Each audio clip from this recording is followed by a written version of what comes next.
Deus quer te dar condições, Deus quer te dar força, Deus quer te dar capacidade. Pois o título dessa mensagem é Deus vai restaurar a tua sorte. Você crê nisso? Então diga assim: Deus vai restaurar a minha sorte. O capítulo 32 de Jeremias, ele é muito grande, então nós não vamos ler todo ele, mas eu queria que você depois anotasse e fizesse a leitura com calma, lá na sua casa, para você entender os pormenores, mas eu vou fazer uma panorâmica sobre o capítulo 32, para que você entenda o momento do profeta Jeremias. Então, o profeta Jeremias, como o próprio nome diz, o título diz, ele era profeta de Deus. E como profeta de Deus, ele tinha uma função, que era anunciar o recado de Deus, a palavra de Deus, do jeito que Deus mandou. E uma característica que o profeta de Deus tem que ter é, ele tem que falar da palavra de Deus sem se preocupar com o que vai acontecer depois. O homem de Deus, ele não pode estar preocupado se vai agradar ou desagradar alguém. Eu, por exemplo, venho aqui, se eu estiver preocupado em falar alguma coisa para não lhe ofender ou para lhe agradar, para você gostar de mim, para você ficar na igreja, para tentar te convencer alguma coisa, a palavra que eu vou trazer para você não vai ser a palavra de Deus, vai estar contaminada. Então, o meu ofício é subir aqui e pregar para você a palavra de Deus. Você gostou, bem, não gostou, paciência. Mas a palavra de Deus tem uma característica. Mesmo quando ela fere, ela cura. Ela serve para restaurar. Às vezes você vai ouvir aquela palavra, que não é uma palavra encorajadora, animadora, mas é a palavra que vai te corrigir para fazer você crescer na vida. Essa é a palavra de Deus. E Deus colocou uma palavra no coração do Jeremias, dizendo, vai até o rei Zedequias, que era o rei de Judá naquele momento, e fala aquilo que eu estou mandando. O Jeremias, como profeta de Deus, sim, senhor, foi até o palácio, rei, eu trouxe para o senhor uma palavra da parte de Deus. E o Zedequias, rei poderoso que era, disse, então, pois não, pode falar. Ele disse assim, se prepara, porque você vai cair, o reino vai cair, o país vai ser invadido pelos caldeus e todo o povo vai ser levado cativo para a Babilônia. E não tem o que fazer. Deus está fazendo isso, permitindo essa invasão, e se você resistir, você vai morrer, teu filho vai morrer, tua família vai morrer, o povo vai sofrer. Você tem que aceitar o que está se vindo por aí. O Zedequias deve ter olhado para o Jeremias e falado assim, tá bom, mas não tem uma palavra boa no meio desse caos todo? Ele falou, não, a palavra não é boa, porque o povo de Israel e de Judá fez isso. Aí Deus dá a lista ali de coisas. Desde a época que eles saíram do Egito, ó, centenas de anos atrás, eu falei, eu avisei, eu enviei profetas para o povo se corrigir, e o povo não quis se corrigir. Eu mandei o povo agir desse jeito, eles agiram ao contrário. Até os seus filhos eles mataram e ofereceram a Moloque, que era uma entidade que era presente naquela região, dos povos oriundos dali. Era coisa de feitiçaria, coisa pesada. Então Deus falou, chegou o momento que agora vocês vão colher os frutos dessa plantação que vocês fizeram ao longo do tempo. Quando Zedequias ouviu aquela palavra, ele tomou uma decisão. Mandem prender o Jeremias. Olha a importância do profeta de Deus ter coragem para falar o que Deus manda sem se importar com a consequência. Naquele dia o Jeremias foi preso e ficou encarcerado dentro do palácio do rei Zedequias, sabendo que dentro de poucos dias os caldeus iriam invadir, o império ia cair, aquela terra seria tomada de assalto e todo o povo seria escravo na Babilônia. E agora? Nesse interim, Deus fala outra vez com Jeremias, estando ele preso no palácio. E Deus diz assim, teu primo Anatote vai te procurar por esses dias. Hananel, perdão, ele vai te oferecer uma propriedade em Anatote, que era uma cidade vizinha ali, à cidade de Jerusalém. Compra, paga o dinheiro que ele pedir e assina a escritura de posse. Vamos ler comigo para você entender melhor o versículo 14 e o 15, quando Deus fala assim, ó. Assim diz o Senhor dos Exércitos, o Deus de Israel, toma estes autos, este auto de compra, tanto selado como aberto, mete-os num vaso de barro, para que se possam conservar muitos dias, porque assim diz o Senhor dos Exércitos, o Deus de Israel, ainda se comprarão casas e campos e vinhas nesta terra. Então Deus falou, quando o teu primo chegar, ele vai te oferecer a propriedade, compra sem medo, investe o teu dinheiro nisso, porque a terra vai cair, os inimigos vão entrar, o povo vai ser escravo, mas eu ainda vou fazer com que nesta terra haja prosperidade. Vocês vão comprar casas, vão comprar campos, vão plantar vinhas e vão prosperar nesse lugar. Passado alguns dias, chega no palácio uma visita para Jeremias, sendo ele preso. Era o primo dele, Hananel. E ele diz assim, primo, eu vim aqui te oferecer a nossa propriedade em Anatote, porque a lei da época mandava que quando uma pessoa ia vender uma propriedade, primeiro ele era obrigado a oferecer para a família. A família tinha prioridade na compra. Se a família não quisesse, aí ele poderia vender para terceiros. E talvez o Hananel deve ter falado assim, eu vim aqui por mera formalidade, porque o meu primo agora é prisioneiro, como é que o prisioneiro vai comprar alguma coisa? Mais do que isso, os boatos já corriam por todo o país, a invasão da Babilônia era iminente, os caldeus iriam entrar e tudo aquilo ia se perder. Talvez fosse esse o motivo do Hananel querer vender a propriedade e se mandar. E ele deve ter achado assim, eu vou oferecer por formalidade, porque manda a lei, mas é claro que o Jeremias não vai querer comprar, para surpresa dele. Quando ele oferece, o Jeremias fala, vou pesar o dinheiro, vou pagar os 200 ciclos de prata e vamos assinar a escritura de posse. Imagine, na cabeça do primo do Jeremias, o Hananel, ele deve ter falado assim, meu primo deve estar maluco, porque foi ele mesmo que profetizou, falando que Deus vai mandar os inimigos entrarem aqui, tudo vai ser tomado, eu estou vendendo um negócio para ir embora, e ele, prisioneiro, vai comprar o terreno. Me dei bem, sim ou não? Então, ele falou o seguinte, ó, vamos assinar a escritura de posse, chamaram 2 testemunhas, subscreveram, veio Baruque, que era o escrivão, selou e colocaram aonde? Num vaso de barro. Foi o que Deus mandou, foi ou não foi? Por quê? O papel daquela época, diferente do nosso, era feito de couro, pele de animais. Aquilo tinha que ser bem guardado e era usado em potes de barro selados. Não tinha mais contato com oxigênio, para preservar por mais tempo aquele documento. Deus falou para fazer assim, porque mesmo depois da invasão e de todo o mal que viria assolar o povo de Judá, ele iria restaurar a sorte daquele povo. E naquela terra haveria prosperidade. Agora preste atenção numa coisa. Tente você se colocar na pele do Jeremias. Você agora é prisioneiro do rei que deveria te proteger.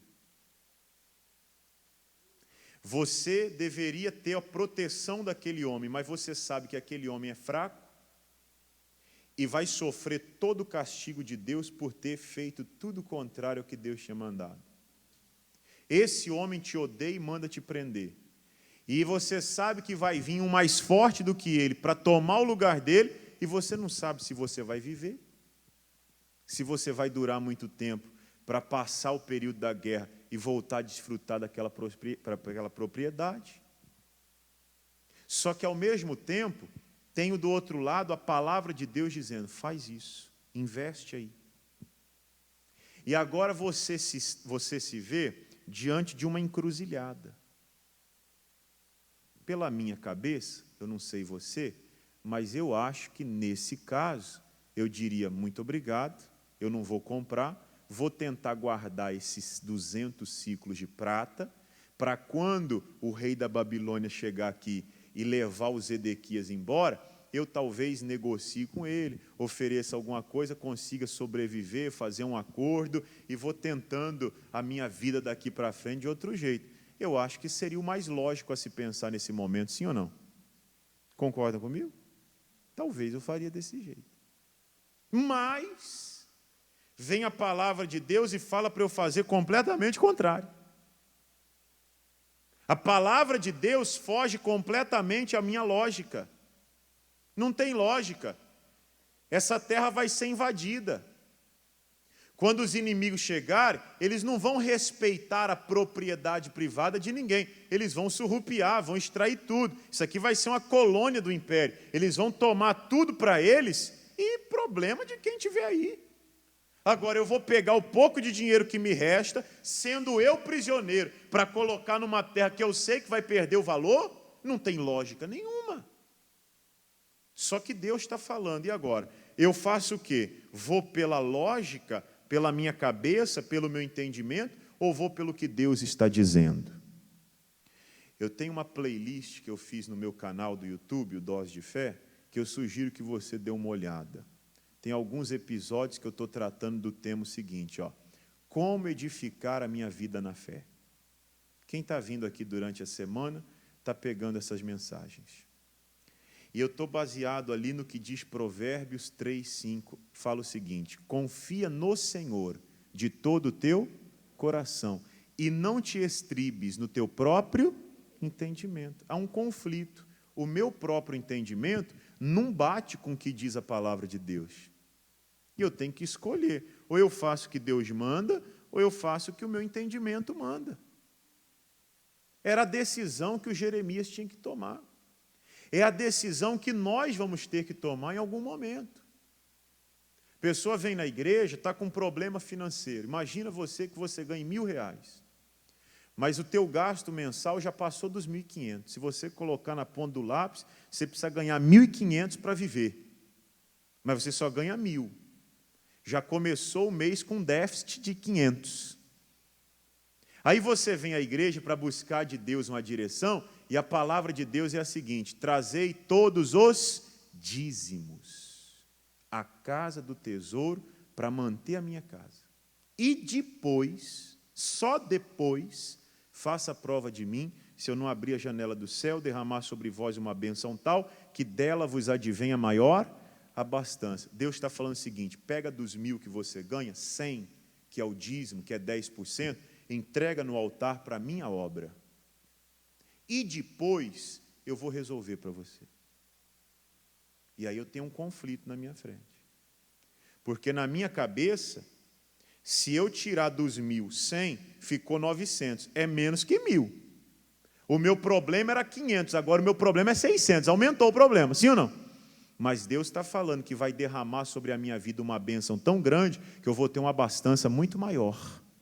O que eu faço? Creio em Deus e faço o que Deus está mandando? Ou ando no meu próprio entendimento?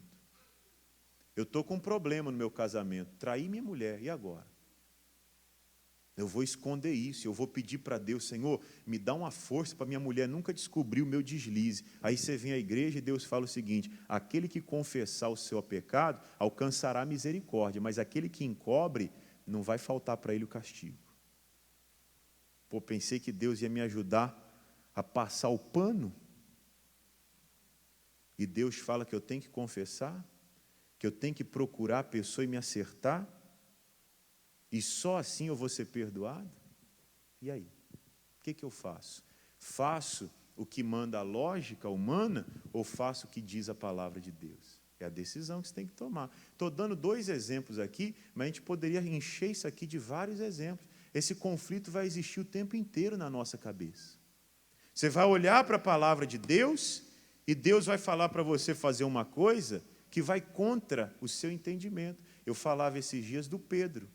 Pedro estava no barco, atravessando o mar da Galileia. Veio uma tempestade, o vento era contrário, o barco balançava de um lado para o outro, eles estavam a noite inteira lutando para sobreviver, mantendo o barco em cima das águas. A quarta vigília da noite, Jesus vai até eles andando por cima da onde? Das águas. Não foi nem de prancha. Tivesse uma prancha embaixo do pé, dá para ficar em pé. Mas não, foi andando no seco. Alguém consegue andar assim na água? Não. Quando os discípulos viram o vulto chegando, gritaram aterrorizados, dizendo que era um fantasma. Ao passo que Jesus diz assim: calma, sou eu, tenham bom ânimo, não temais. Aí o Pedro, afoito que era, olha e diz assim: se é o Senhor, manda-me ir ter contigo por cima das águas. Talvez o Pedro estivesse esperando que Jesus falasse assim: está achando que é quem, rapaz? Eu sou Deus, eu sou o Criador, eu faço o que eu quero, você não tem como ficar em pé aí. Só que não foi isso que Jesus falou. O que Jesus falou para o Pedro? Vem. Acabou a vida do Pedro naquele momento. Por quê? Agora o Pedro se coloca diante de uma encruzilhada. Ele era pescador, e como qualquer um de nós, ele sabia que não tem como você ficar em pé em cima da água. Para você sobreviver ao mar, a tempestade, principalmente na tempestade, não adianta nem você saber nadar. Você tem que manter o barco flutuando. E essa era a luta deles. E aí Jesus vem e fala assim: pode pisar em cima das águas, eu garanto que vai dar tudo certo. E agora? Antes o Pedro tivesse ficado quieto, né? Porque aí ele não tinha que fazer nada daquilo. Mas agora que ele provocou, tem que fazer, tem que obedecer. E aí? Dou esse passo confiando somente na palavra de Jesus, ou eu fico no meu próprio entendimento? É nessa hora que se separam os da fé, os que creem em Deus, daqueles que não creem. Porque você precisa crer que a promessa que Deus fez para você, ainda que pareça absurda, vai se cumprir, porque Ele garante isso. Agir pela fé é crer na palavra de Deus e fazer o que diz a palavra. Não precisa abrir, não, quero que você mantenha a Bíblia aí no Jeremias 32. Mas ele vai colocar na tela para a gente, Hebreus capítulo 11, versículo 1. Diz assim: ora, a fé é o firme fundamento das coisas que se esperam. Veja, a fé não está relacionada ao meu presente, está relacionada ao meu futuro, aquilo que eu espero. E mais, é a prova ou convicção das coisas que não se veem. A fé funciona para me fazer olhar para frente. Nada do que eu já vivi, nada do que eu já vi ou experimentei tem relação com a fé. A fé serve exclusivamente para me projetar para o futuro, me faz olhar para frente e crer que aquilo que Deus falou em relação à minha vida lá na frente vai acontecer. Ou eu creio ou não. E se eu creio, a pergunta é: o que é agir pela fé? Agir pela fé é dar um passo confiando na palavra de Deus e crendo que o que Ele prometeu vai acontecer. Isso é agir pela fé. Olha o Jeremias aqui. Faço o lógico que qualquer um faria, o certo, vamos dizer assim, ou eu dou esse passo, crendo somente na palavra que Deus falou. Acontece que quem vive pela fé vai ser guardado por Deus em todo momento. Vai ser protegido por Deus o tempo todo. Porque, por mais que seja difícil a tua situação, Deus ele não desampara quem age pela fé. Quer ver? Coloca na tela aqui para mim, Salmo 37, versículo 25. Salmo 37, 25 diz assim: fui moço e agora sou? Já são assim vocês? Não, é todo mundo moço aqui ainda, né? Fala graças a Deus. Mas quem escreveu isso aqui, o Davi, ele falou, fui moço e agora sou velho, mas nunca vi desamparado quem, gente? O justo. Olha aqui, Deus não desampara quem? Não, quem age pela... Ué, mas peraí, pastor, está escrito aí que é o justo. Mas veja o que diz Hebreus 10, 38. O que é ser justo para Deus? Hebreus 10, 38 diz assim, mas o justo viverá da... Peraí. Talvez na tua cabeça, ser justo significa ser direitinho, fazer tudo certinho, ser bonitinho, engomadinho, andar retinho e não ter nenhum tipo de pecado ou erro. Isso pode ser justo para o homem. Para Deus, ser justo é viver pela fé. É você crer no que diz a palavra de Deus e fazer o que ela manda.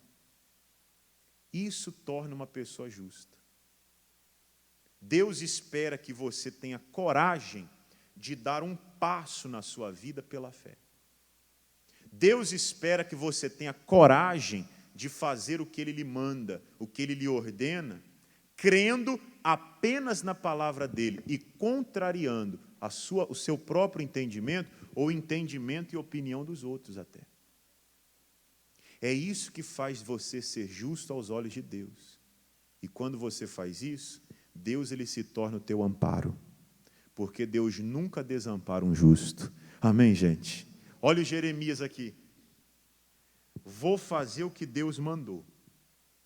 Paga o valor da propriedade, investe o dinheiro dele ali, assina o termo de posse, subscreve tudo direitinho, coloca no vaso de barro, sela e agora espera.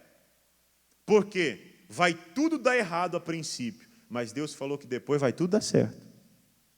Estou confiando na palavra de Deus. Não sei o que vai acontecer amanhã, se o homem vai mandar me matar, se o rei vai entrar aqui, vai concordar comigo, vai gostar de mim, vai me odiar, se vai dar certo ou não. O que vai acontecer amanhã eu não sei. Eu estou fazendo sobre uma palavra. E Deus falou, ainda se comprarão casas, campos e vinhas nessa terra. Quando essa provação passar, aquele terreno que eu paguei 200 vai valer o dobro, o triplo, 10 vezes mais. Eu vou prosperar com isso.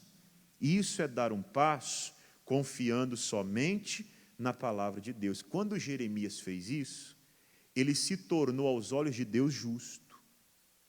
E agora, Deus era o seu amparo. Deus era o seu garantidor. Como Deus se tornou o amparo e a garantia do Pedro, quando ele tirou os pés do barco e ficou em pé em cima das águas. O que sustentava o Pedro era o próprio Deus. E é isso que Deus está falando que vai fazer com você também. Quando você age pela fé, Deus se torna o teu amparo, Ele se torna o teu garantidor. Diga glória a Deus, gente. Vamos lá no versículo 42. Versículo 42 diz assim, porque assim diz o Senhor, como eu trouxe sobre este povo todo esse grande mal, assim eu trarei sobre ele todo o bem que lhes tenho prometido. Deus está dizendo o seguinte, eu permiti que o mal viesse, porque vocês abriram a porta, vocês desobedeceram, vocês plantaram. Agora vocês vão colher o fruto do pecado de vocês. Mas do mesmo jeito que eu permiti que o mal chegasse, para aqueles que estão comigo, eu vou trazer o bem. Talvez você diz assim, pastor, eu estou passando a pior tempestade da minha vida, a pior crise da minha história, o pior momento da minha existência. Se você se torna justo aos olhos de Deus, Deus está falando para você, do mesmo jeito que o mal veio, o mal vai embora e eu trago o bem sobre você. E aí ele diz assim no versículo 43, e comprar-se-ão campos nesta terra, da qual vós dizeis, está deserta, sem homens, nem animais, está dada nas mãos dos caldeus. Olha para essa terra aí, e o Jeremias estava vendo tudo aquilo. Essa terra está deserta por causa da guerra, ninguém quer ficar aqui, porque ficar aqui significa morrer, nem os animais vêm para cá, a terra ficou completamente inabitável. não tem valor nenhum, ninguém dá nada por esse lugar. Mas ainda nessa terra que está deserta, eu vou trazer prosperidade e muita coisa vai acontecer diferente. Olha para o teu casamento. Talvez você diz assim, pastor, meu casamento está igual a essa terra, deserta, seca, não tem jeito. Olha para a tua saúde. Talvez você diz assim, eu estou com a minha saúde desse jeito, estou desenganado. Você ouviu o testemunho que a gente mostrou aqui da Daniele? Com tumores na tireoide, sem poder engravidar. Olha a mudança que Deus fez na vida dela dentro de pouco tempo de oração. Aquilo que não tinha jeito se tornou uma maravilha que a encheu de alegria. Aquilo que para você não tem jeito vai se transformar na alegria da tua vida amanhã.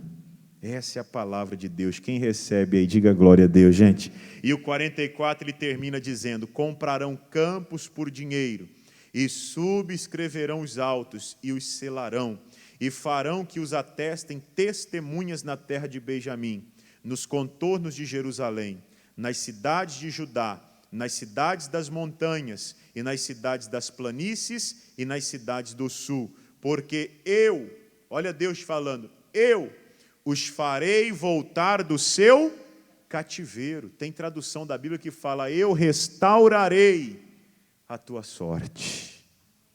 Não importa o que você está vendo hoje, confia na palavra de Deus, Deus vai restaurar a tua sorte. O que é ruim para você hoje, amanhã vai se tornar uma grande bênção. Qual é a palavra de Deus para a gente? Vamos lá no Salmo 126, para a gente ler e fazer a oração.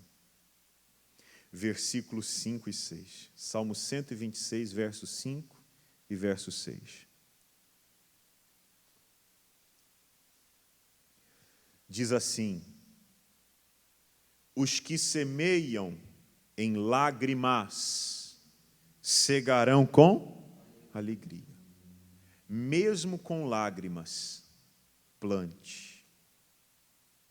Mesmo com lágrimas, use a tua fé.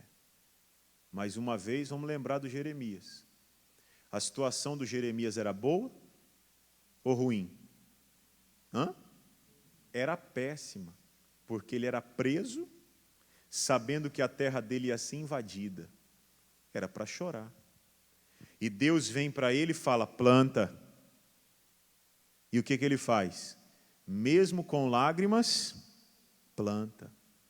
E o resultado? Quem planta com lágrimas, colhe com alegria. E aí ele diz no versículo 6, aquele que leva a preciosa semente andando e chorando, voltará sem dúvida com alegria, trazendo consigo os seus molhos. Deus vai restaurar a tua sorte. Diga glória a Deus, vamos aplaudir o Senhor Jesus. Amém? Coloque a mão no seu coração aí, curve a sua cabeça e feche os seus olhos. Senhor nosso Deus e nosso Pai amado, obrigado pela tua santa e poderosa palavra. Que essa palavra venha trazer entendimento, vigor e saúde espiritual para cada pessoa. Para esse meu amigo, para essa minha amiga que está vivendo o pior momento da sua vida. Um momento em que ela olha para a sua vida e só vê uma terra seca e deserta. Há algo na sua vida que ninguém dá valor, nem ela mesma. Mas o Senhor está dizendo, plante. Ainda que com lágrimas, plante. Age pela fé. Creia na minha palavra, faça o que eu estou lhe mandando. Porque hoje você está plantando com lágrimas, mas amanhã você vai colher com alegria. Aleluia. Meu Deus, fortalece o coração de cada pessoa agora. E dê a elas a direção certa, como o Senhor deu a Jeremias, para fazer a coisa certa e desfrutar da bênção que o Senhor já preparou para o teu povo. É a minha oração por todos, em nome do Pai, do Filho e do Espírito Santo. E você diga amém e graças a Deus.